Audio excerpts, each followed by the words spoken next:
Welcome, and I'm so glad that everybody has joined us today.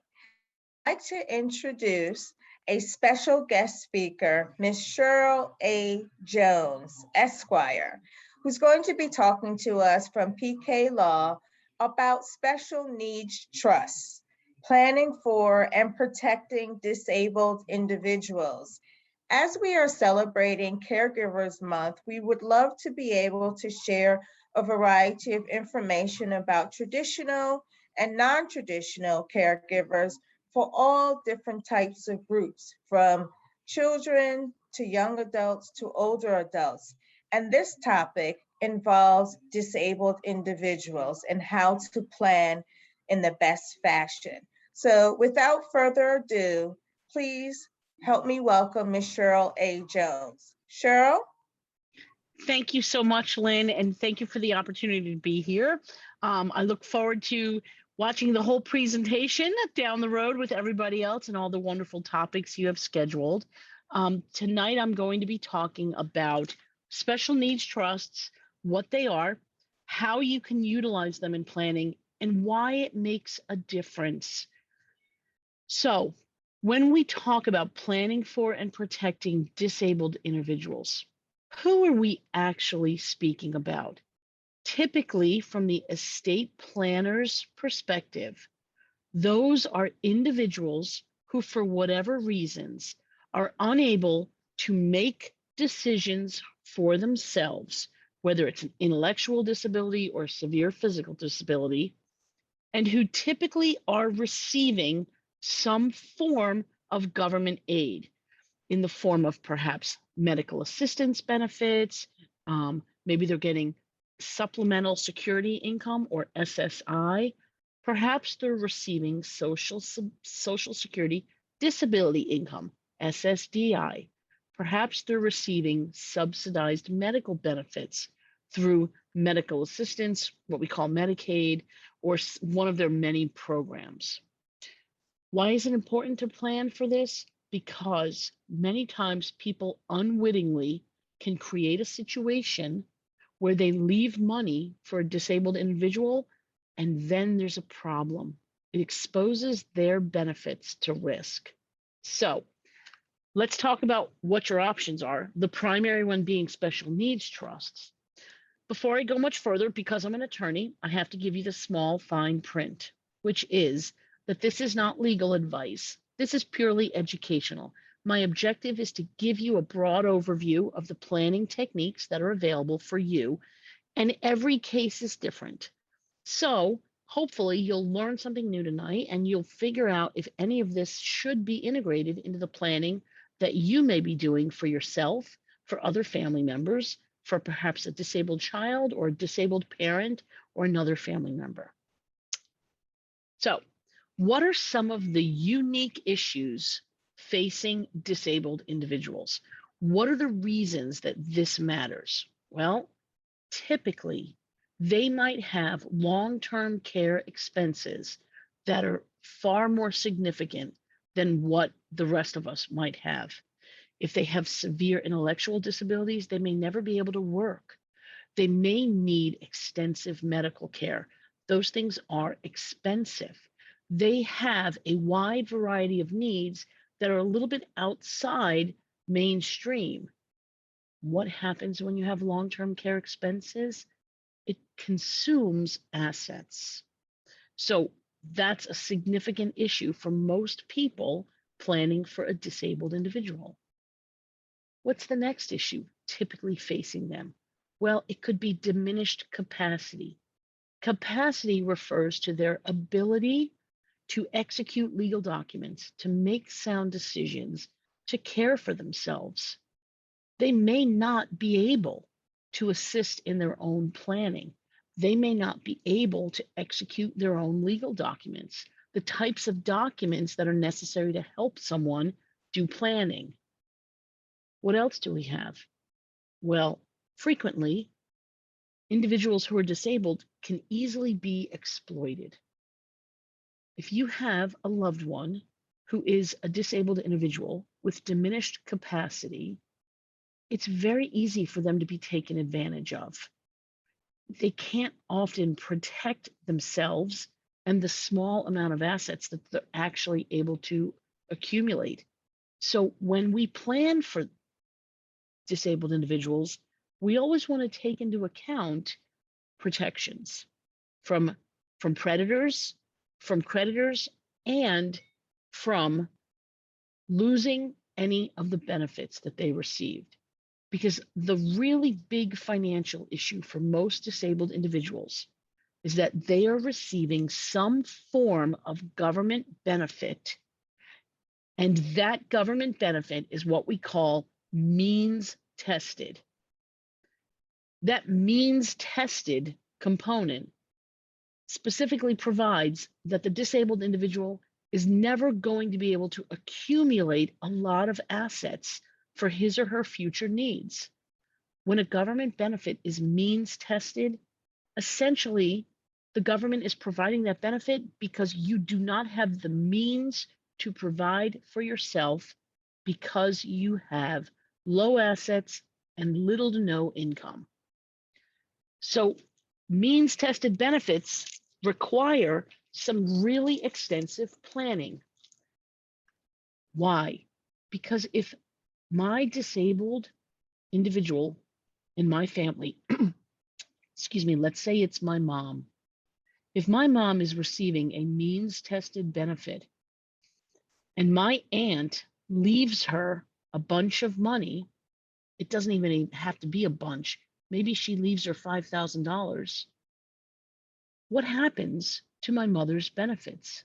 If that $5,000 is enough to push her over the threshold of how much she's allowed to have, then my mother loses her government benefits. Typically, the benefit that really concerns me is her health insurance. The last thing I want is for my mother to lose her Medicaid to cover her medical expenses. So we need to plan to make sure that people are not inadvertently leaving my mom or the disabled individual in your family assets that cause them to lose their benefits. So, what are those thresholds? If they're receiving SSI, supplemental security income, the individual can't have more than $2,000 worth of countable assets. So if by accident I forget that my life insurance policy names my mother as the beneficiary, I haven't changed it maybe in 10 years, and I've forgotten about it. It's sitting in a drawer. I don't remember I have it. And I die, and my mother receives that life insurance policy proceed of $10,000, she's going to lose her SSI. That's not a good plan. She would have to spend it all down until she requalifies and reapply. We never want that. What if she gets hurt? What if she needs extensive medical care during that period? The good news, though, is SSDI, which is for disabled individuals, there is no means tested component. You collect SSDI as an adult because either you earned enough money working that you paid in and that benefit is now available to you, or because you were disabled as a child and you were collecting under a parent's benefits. So one of the most important things to understand when you have a disabled individual in your family is exactly what benefits they are receiving. You need to get an award letter in your hands from the appropriate government agency that explains what they're receiving, how much they're receiving, when it starts, and if it has an end date, when it ends. It is possible for an individual to receive both SSI and SSDI. And if they are, then likely they also have both Medicare to cover health expenses and Medicaid to cover medical expenses. So this can get really messy sometimes. But step one, figure out what benefits your loved one has. Okay, figure out, call SSI, call Social Security and find out what they're getting, which brings us to The next issue: who actually can act for the disabled individual? Who can actually take legal action for them? Well, first of all, if the individual is a minor under the age of 18, typically parents can still do all of the things they need to do. But once your child becomes an adult in the eyes of the law, and I don't know if y'all can see me, but I'm making air quotes around the word adult, because I'm sorry, but at 18, most people aren't really practical, logical thinking adults. But once that child becomes an adult, your legal ability to act for them ends. So the first question we ask as an estate planning attorney is, can that disabled adult execute a financial power of attorney or a healthcare directive to appoint someone to make decisions for them? A financial power of attorney lets someone make financial decisions for you. It lets someone manage manage your finances. It lets someone open a bank account, close a bank account, collect life insurance proceeds, buy a car in your name, sell a car in your name. Let someone step in your shoes for finances. A healthcare directive appoints someone to make medical decisions for you. So, step number one, determine whether or not the disabled person can act and has the capacity to execute a power of attorney and a healthcare directive, because those documents are critical, not just for disabled individuals, but for everyone. Everyone should have one of these. If you don't have a power of attorney or a healthcare directive, you can get a free advanced healthcare directive on the Maryland Attorney General website. It just needs to be printed off, signed, and witnessed by 2 adults in the presence of the person signing the document. A little harder to get a free power of attorney, but most attorneys can prepare a good power of attorney, and it does need to be in writing, signed, witnessed by 2 people, and notarized. Okay, so who can act for the alleged disabled? Who can help do their planning? First question is, can they do it themselves? If they have capacity, great. If they don't, can they still execute a power of attorney or a healthcare directive? Do they have limited capacity? We recognize in Maryland that they might be competent a few hours a day. So maybe mom is, a little bit disabled, but maybe she still remembers who you are and who her family is for a few hours each night. That would be a good time to have her sign a power of attorney or a healthcare directive. Well, if we can't get a power of attorney or a healthcare directive executed, you need to consider a guardianship. Okay, that's a legal action where you step into someone else's shoes. You ask the court to be appointed guardian of the person and guardian of the property. It's a legal proceeding. You have to file petition with the court. The court will appoint an attorney to represent the disabled individual, and you have to explain to the court why you're seeking to be appointed guardian. Many times with disabled children, once they reach adulthood, the parents have to go seek, a guardianship so that they can now step into the role of legal guardian for their child. The other frequent time when we have guardianships is for older parents. What if your parent has never signed a power of attorney, has never signed a healthcare directive, and all of a sudden needs assistance managing their affairs? That's the perfect time to apply for a guardianship. There's one other form of representative, which is a representative payee. That's typically someone who represents the disabled individual before the Social Security Administration. And they have their own mechanism for being appointed representative payee. So, what are our options now? Where are we going? We've got a disabled individual.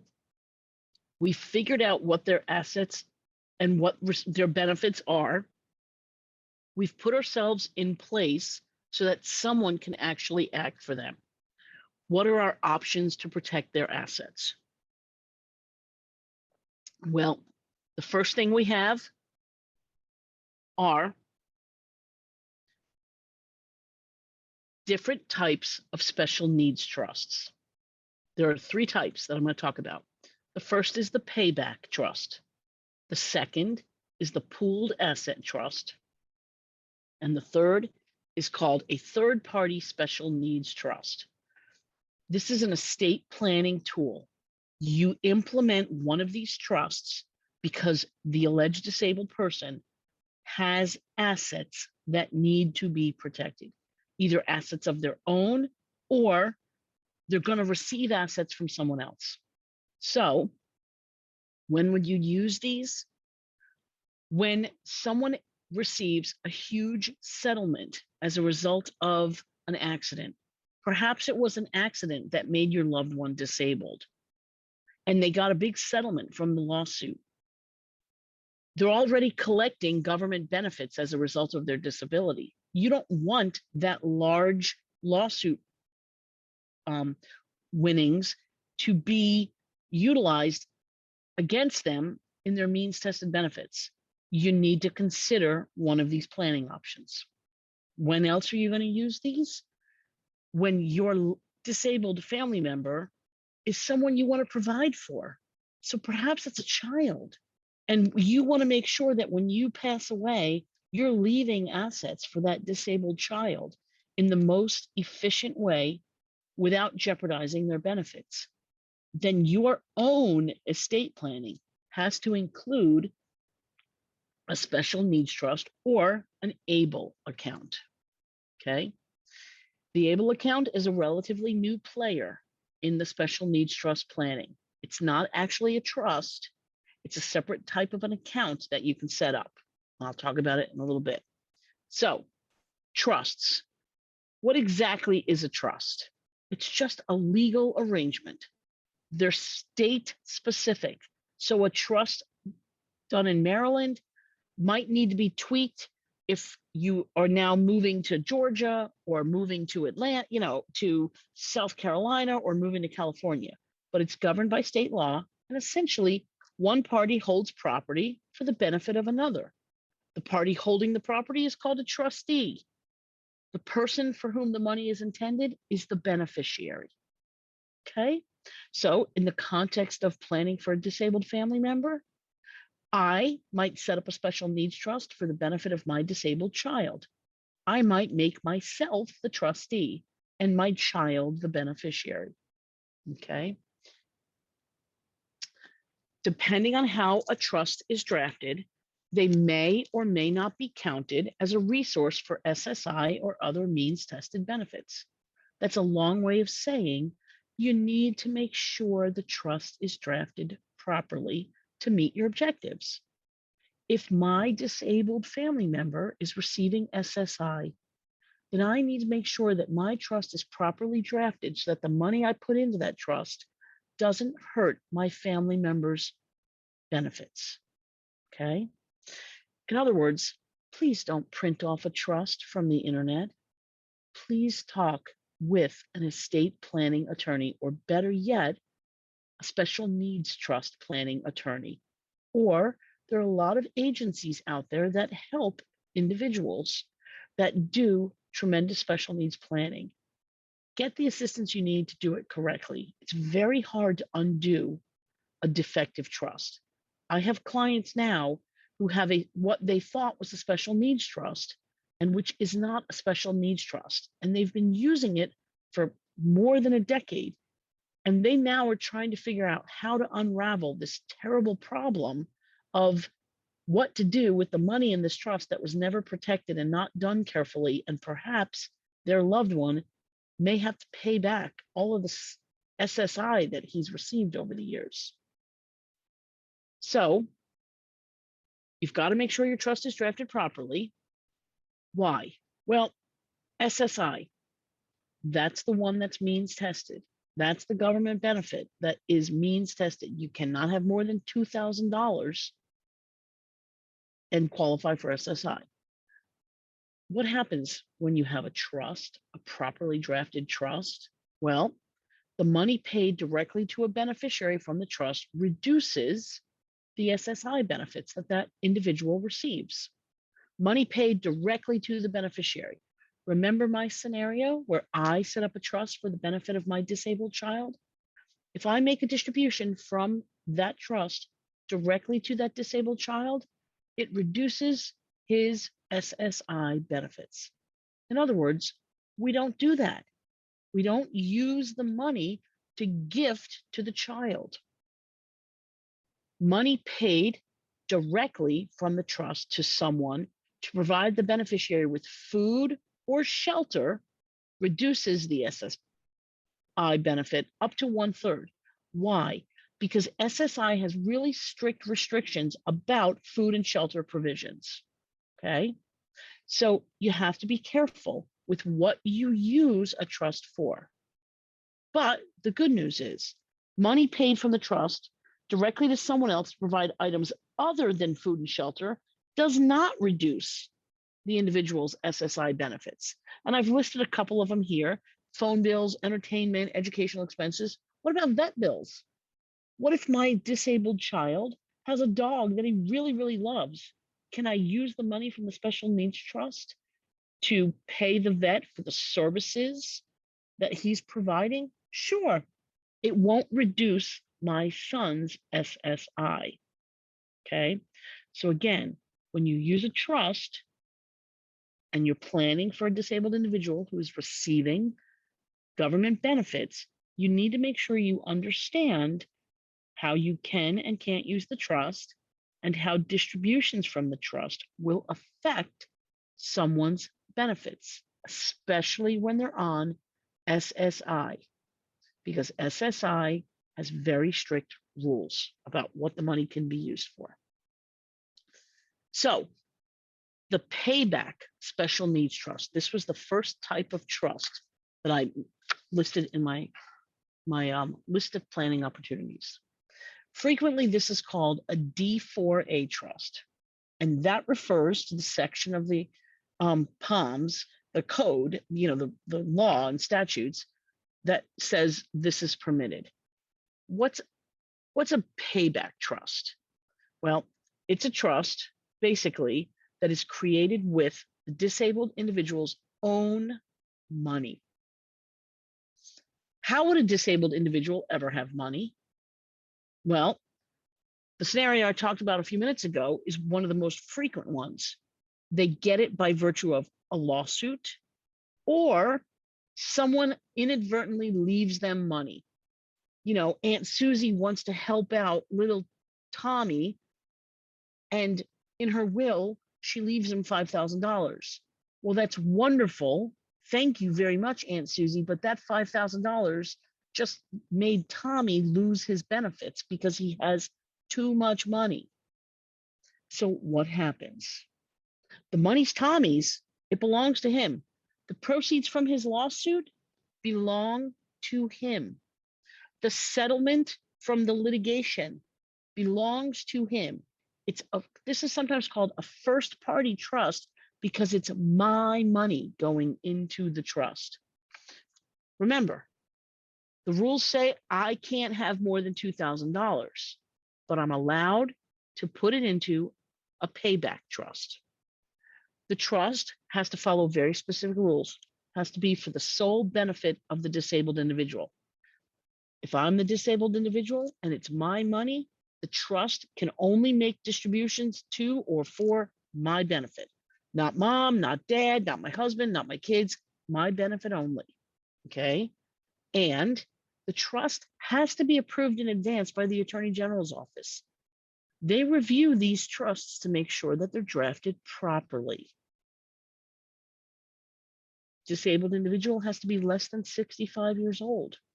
So most of the time, these accidental gifts happen because, an older relative dies and leaves the money. So most of the time, they're younger people. But if you've got someone over 65 years old, you can't do a payback trust. Be aware of that. There are other planning opportunities, but the D4A trust is only for individuals under 65 years old. And here's why it's called a payback. When the disabled individual, the beneficiary, when the beneficiary dies, if there are any assets left in the trust, they're paid back to reimburse the state for the medical assistance that they provided on the beneficiary's behalf. So it's a payback trust. If you set up a trust for your disabled child and there's money left in the trust when the child dies, the state of Maryland gets paid back to reimburse them for all the costs they've paid out for medical assistance. Here's a tip, and I see sometimes clients don't do this. As your child is receiving medical assistance benefits, doctor's visits, perhaps they're receiving medical devices, wheelchairs, perhaps they're getting therapies, perhaps they're getting drugs. Please track what payments are made, because there's a tremendous amount of Medicare and Medicaid fraud. And I've seen clients come into me and say, I got this statement of benefits that they paid last year on my son's behalf. Do I need to do anything with this? And I say, yeah. Make sure your son actually went to all of those appointments. Make sure he actually received those services. Because here's the thing, Medicaid's charging for those. They're paying somebody for those. And if there's any money left in his trust, they're going to expect to be reimbursed for that. So if they think they paid out $300,000 and there's $500,000 left in his trust, they're going to want $300,000. But if 100 of that is fraudulent, why would you give that away at the back end? You need to each year review that statement and make sure those were actually incurred. There's a lot of fraud. We hear it all the time in the news about Medicare and Medicaid fraud.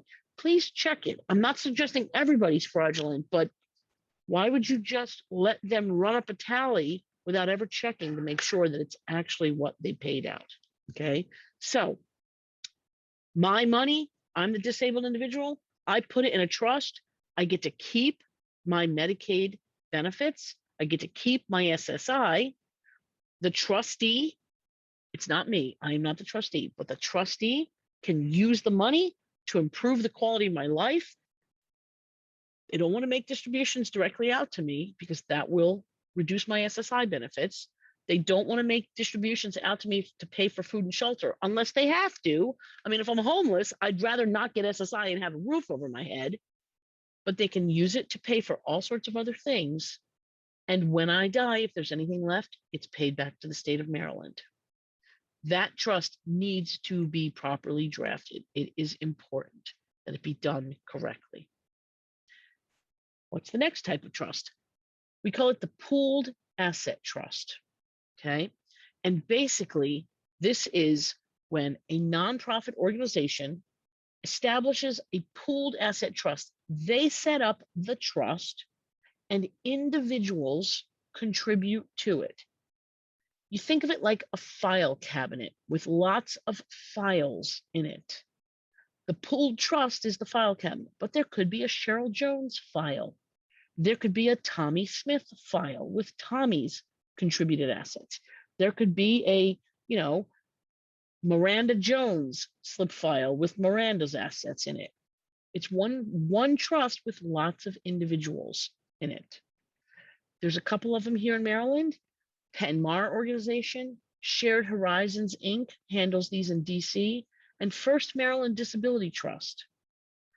Typical situation when we might use one of these, an older family member is in a nursing home, qualified for Medicaid. So medical assistance is paying for their long-term care in a nursing home. They're qualified. Suddenly, they get a chunk of money in some form. Perhaps their spouse dies and they didn't have good estate planning and the spouse left money to the spouse in the nursing home, right? So mom's in the nursing home on Medicaid, dad dies, and oops, His bank account flows to mom, and now she's got a $5,000 bank account. She has too much money. We don't want to set up a special needs trust for $5,000. That's not practical. That's expensive and wasteful. So we might just go to First Maryland Disability Trust and set up an account for mom there. Put the money into First Maryland Disability Trust. Boom. Mom still keeps her Medicaid, and the money's there and can be used to supplement mom's care. Okay. So the disabled individual contributes his or her own funds. Keep in mind, one of the distinctions for the type of planning trust you might use is whose money it is. In this case, it's mom's money. Dad left it to mom. Mom takes possession of it, and now she goes, oh no, I have too much money. What can I do? Well, I can set up a D4A trust, but that seems kind of silly for $5,000. I've got to get an attorney to draft it. They're not inexpensive to draft. It's got to be approved by the Attorney General's office, or I can just have my family member go to First Maryland Disability Trust and set up an account for me there and pay it over to them. Okay. The assets in my account can be used for my benefit, and they will not affect any means tested government benefits. Because why? I'm basically giving them away.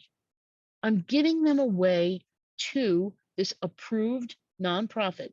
Please be careful that you only give it to an approved nonprofit that runs a legitimate pooled asset trust. When in doubt, check with a special needs trust attorney. Okay. These are the ones that I know for sure have proper ones. There may be others, but these are accurate. You're giving it away and they're holding it for you, and they are allowing you to use it for your benefit.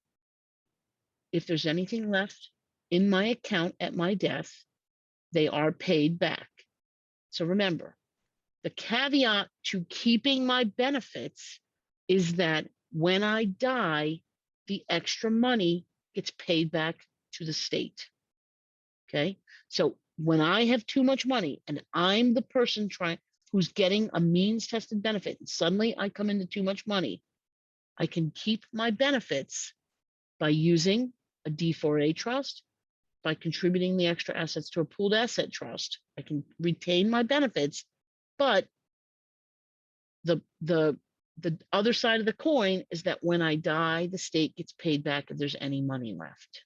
Okay. The next kind of special needs trusts. Well, these are third-party trusts. So previously, we're talking about what happens when the money's mine. I've come into an inheritance. I've won a lawsuit and gotten the proceeds from the lawsuit, or settled my lawsuit and gotten a settlement. I bought a scratch off and won the lottery. Yay me, but I don't have any benefits if I keep this money. I have to give them away if I want to keep my benefits. But what happens when a third party has money that they want to leave for me? I think I said this earlier, but the most common time this occurs is a parent who wants to provide for their child when they're gone. Great, I've worked all my life. My child is disabled. When I'm gone, I want to know that my child is protected, but I can't leave the money to my child. They're disabled, perhaps intellectually, they're not capable of handling it. What do? I set up a third-party special needs trust. Someone else's funds are used to establish the trust. Parent, grandparent, sibling, aunt, uncle. Everybody knows that cousin Susie's daughter needs care. So everybody in the family leaves her a little something in their will. Well, they can't leave it directly to her. So maybe her mom sets up a special needs trust. And when you write your will, you leave $5,000 to the special needs trust for Susie. Why does this work? It works because my disabled person, Susie in this scenario, doesn't own the money in that trust. It was never hers. I left it to a trustee to hold for her, I never gave it to her directly, and it never belonged to her. So when the money goes into the trust, she's not treated as if she's disposing of assets, because you can't just give away your assets and qualify for stuff unless you do a specific D4A or pooled fund. So if the special needs trust is drafted properly, the benefit to a third-party trust, there's no Medicaid payback. Why? Well, Medicaid only makes me pay back if I'm getting the benefit and the money was mine.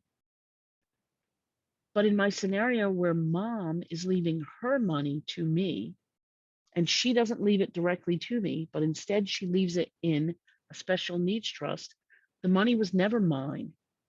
So it's not my money and it doesn't have to be paid back. In other words, mom can decide where the money goes if there's still money left in the trust when I die. And mom can prepare that special needs trust now while she's alive. And then she'll tell all the family, hey, if anybody wants to leave a little something for Cheryl to help her out after I'm gone, don't leave it to her. Leave it to the trust for Cheryl that I just wrote. Here's all the information you need to know. So if you want to leave it in your will, or you want to make it the beneficiary of a life insurance policy or of an IRA, make sure you specify specifically that it's the special needs trust for the benefit of Cheryl Jones. Here's its tax ID number. And that way, all sorts of people can fund my special needs trust for my benefit. So mom can set it up now while she's alive, or she can make it part of her will. When I die, I leave all of my assets in a special needs trust for Cheryl. And here are the terms, okay? Who are the best people that should be doing this? Grandparents. Grandparents need to do their estate planning to leave grandchildren's inheritances in a trust. I cannot tell you how frequently grandparents blow up a disabled grandchild's benefits. It happens all the time. If you have a disabled family member that you are taking care of and trying to manage assets for, make sure you spread the word amongst family members. Do not leave them money directly. It's such a hassle to fix this problem. So, what are some of the disadvantages? Well, the assets in the trust in a third-party special needs trust don't grow tax-free. The trust pays income taxes. So if it earns income, it's going to pay income taxes. Just like you and I would pay income taxes if we earned income. But that's okay because you're putting the trust in place to protect someone's benefits. You can't let the tax issues be a deterrent to setting up a trust, because 9 times out of 10, unless it's $1 million, you're better off having those benefits, because that health insurance coverage through Medicare and Medicaid is worth probably more money than you could ever put into a special needs trust, okay? The trustee is the only one who decides how the money comes out of a third-party trust. So when you set up a third-party special needs trust, you get to decide who the trustee will be. And sometimes that trustee is me. But at some point, I may not be able to serve as trustee. Perhaps I'm too old. Perhaps I've become incapacitated. Perhaps I'm dead. So I have to pick a successor trustee. Sometimes families have a really hard time figuring out who that's going to be. You know, we have fractured families these days, right? Who am I going to trust to take care of my disabled child in 30 years when she's 57 and I'm long dead? You know, it can be hard. So if I don't have a good trustee and they're stingy or just unkind or unreachable, that money might be out of luck. That money might be out of reach for my child. So you really need to think carefully about who you're going to put in place. The good news, you can put $1 gazillion in a special needs trust. There's no maximum on the amounts that can be funded into a special needs trust. And that's going to be relevant because the next topic we talk about is ABLE accounts. Okay, so like I said, if I set up a standalone trust now while I'm alive, I set up a trust now for the benefit of my disabled child, and I tell all my family members, hey, everybody, if you want to give some money to my child, leave it in this trust. They can all put in $1 million. It doesn't matter. It can hold an unlimited amount of money. And again, the key point to this, any funds left in the trust when the beneficiary dies, they don't have to be paid over to the state of Maryland, and they can be paid wherever I decide as the person setting up the trust. So maybe I set up a trust for my disabled child. I put $50,000 into it, and my disabled child passes away. I may have written that trust agreement to say, on the death of my child, I want this money to go back to me. I want it back in my hands. It was just there for him, but if God forbid he dies before me, give me the money back. That's okay to do. You can't do that when it's the disabled child's own money. Remember, it has to get paid to Maryland. But if it's a third party's money, I only put it in there for that person. If that person dies, I'm allowed to take it back. And maybe I might say, okay, if that child dies, leave it for the other child. Divide it amongst his children if he had children. Give it to my parents, hold it in trust. I get to decide. That's the key feature to this that makes it attractive. So we talked about payback trusts. We talked about pooled trusts. We talked about third-party special needs trusts, okay? There's one other really key planning piece of this puzzle for disabled individuals, which is a relatively new addition, and that's an ABLE account. These came about in the last few years, and if you have any familiarity with educational plans, they're structured very similarly to the 529 plans that people set up to save for college for their children. Well, frequently your disabled child is not going to go to college. There's no point in setting up a 529 plan for them if they're severely disabled. But now you can set up an ABLE account, and it's an available asset for individuals who are diagnosed with a disability before age 26. Their condition is expected to last at least 12 consecutive months, and they're receiving benefits under SSI or SSDI. Okay, what's the benefit? Well, these ABLE accounts give a lot more flexibility to the beneficiary and to the family. They're cheaper to set up, they're quicker to set up than an SNT is a special needs trust or a pooled income trust. They're really fast. You basically just sign up, set up, and move money into it, okay? They do have some drawbacks though. Remember, unlimited amounts of money into a special needs trust. With an ABLE account, your total contributions are $15,000 per year. That's as of this year. And that's per individual, per disabled individual. So if I put in 10, everybody else can only put in 5. Aunt Rosie, Aunt Kathy, Grandma, Cousin Mary, they're limited at $5,000. Okay, can only contribute $15,000 a year. Contributions can be made by everyone, which is great. And the assets in the ABLE account grow tax-free, just like in a 529 education plan. That's different than the special needs trust. If that earns income, it has to pay taxes on it. If you invest the ABLE account and it earns income, it grows tax-free. That's a nice benefit. And even more importantly, as your child pulls the money out, and I keep using child as my disabled individual because it's the easiest way to think about it, but it could be a brother or a parent. But as withdrawals come out of the ABLE account, they don't pay tax on the money as long as they're paying for qualified expenses. That is exactly like the 529 education plan. If you put money into it, a 529 education plan for your children, as long as they pull the money out for qualified education, there's no taxes on it. That's exactly what the ABLE account is. What are those qualified expenses?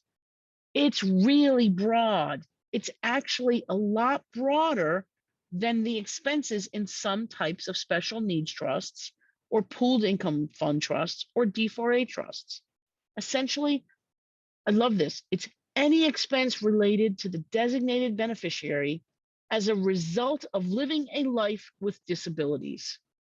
Food, housing, transportation, education, employment training and support, assistive technology. They need a new iPad that's mouth adapted, great. Personal support services, healthcare expenses, financial management and administrative services. It's really broad. It can cover just about anything that your child needs to improve the quality of his or her life. All right. So, what are our planning techniques? Number one, identify the assets that your individual is receiving. Know, is it SSI? Is it SSDI? Do they have Medicare? Or do they have Medicaid? Is it a means tested program? Is it not a means tested program? SSDI, Social Security Disability Income, is not means tested. If my parent or my sibling is receiving SSDI, they can have as much money as they want. They earned it. They earned that benefit. So therefore, it's not means tested. SSI is a means tested benefit. You must have less than $2,000 in assets. Number two, make sure that you have documents and planning in place so that someone can actually legally act for your disabled individual. If they can appoint you as a power of attorney or a healthcare directive, great. If they can't because of intellectual disabilities, then you probably need to go get a guardianship in place. Make sure that you are their representative payee before Social Security so that you can manage their assets with Social Security and contact Social Security and get the information you need. Then consider what your planning options are when the disabled individual either has money of his or her own or may come into money. You can use a D4A trust, a payback trust. You can set up a pooled income trust. You can use third-party special needs trusts, either now or at death, to provide for that individual. And you can have a special needs trust and an ABLE account. You can have both. So you want to put yourself in a position where you know what the tools are and you can take advantage of them. It's never too early to start planning. There's nothing wrong with putting a will in place now, even if you're relatively young, that leaves everything for a disabled child in a special needs trust. Frequently, people put this off. They don't want to do it. They don't want to think about it. And when you put it off, if you don't have a special needs trust built into your will and your money passes to someone receiving benefits, it can be catastrophic for them to lose those benefits. It's never too early to start planning. And with proper planning, it's never too late to protect at least some of the assets that the individual has. Typically, we can protect them all, but sometimes we can't protect it all, but you can always do some. Okay, so with that, I want to say thank you again. I just left my contact information up on the screen in case people have questions. I'm more than happy to field questions, provide some general information, and I thank you all again for the opportunity. How wonderful. Cheryl, you have shared some very valuable information, tips and tools. I think just sitting here, I learned that there are nuances and you do have to pay attention to the benefits that an individual might be entitled to, whose money is it, the various options that are out there. It's not just one cookie cutter for everybody. There may be a few things, but the most important thing I heard you say, it's never too late to get started and thinking about what your options may be. I'm just sitting here putting it all into perspective. I don't have a disabled loved one, but I know individuals who are going through this journey are so desperately trying to figure out the right path, and you never know what that may be because you're living the disability journey, but you do have to have the protection there. So very, very important. Thank you, Lynn, and I totally agree. That was a great wrap up. Thank you. I enjoyed it. I enjoyed it.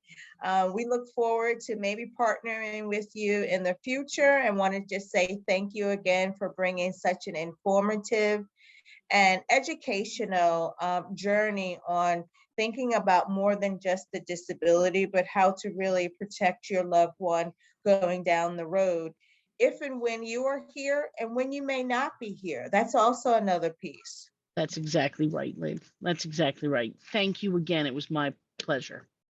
Have a good night, everybody. Thank you. Thanks so much for joining us this evening. If you would like to stay in the know with all UEO is doing in the community, please visit our website at www.aka-upsilon-epsilon-omega.org. You can also find UEO on Facebook, Instagram, YouTube, and Twitter, all at AKA_UEO. Thank you again and have a good night.